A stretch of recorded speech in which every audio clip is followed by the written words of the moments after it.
Arestado sa lungsod ng Taguig ang sinasabing most wanted person na miyembro rin ng Ramos Criminal Group dyan ho sa La Union. Sa report ng Philippine National Police o PNP, halos 8 taong nagtago ang akusado dahil sa mga kinasasangkutan nitong krimen. Jim Tejano sa balita.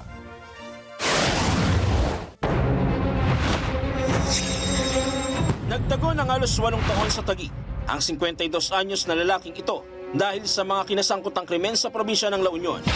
Inakalang makakapagbagong buhay, nagpalit ng pangalan, baka sakaling makaligtas sa batas.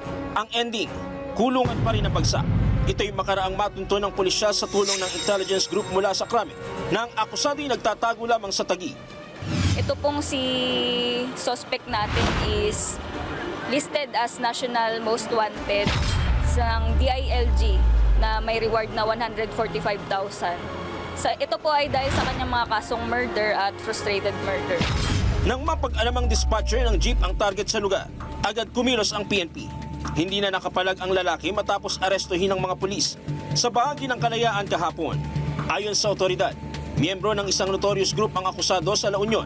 Napag-alaman din po natin na itong ating suspect ay miyembro ng notorious na Ramos Criminal Gang kung saan na-involve po sila sa maraming shooting incident sometime in 2015, 16 at 2018. Meron din po silang nakasangkutan na robbery noong 2014. Nakuha mang magpalit ng identity o magtago sa pangalang Randy Villanueva pero hindi kailanman maitatago sa batas ang mga pagkakamali o nagawang krimen.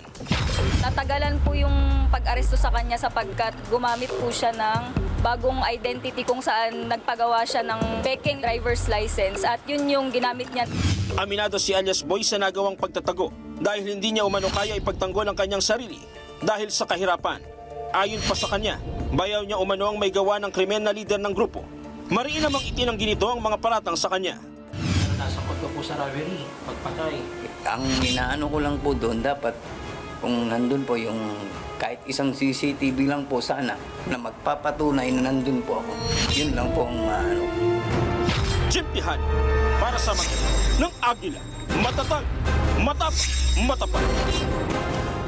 Maraming salamat sa inyo pong pagsubaybay sa Mata ng Agila Primetime.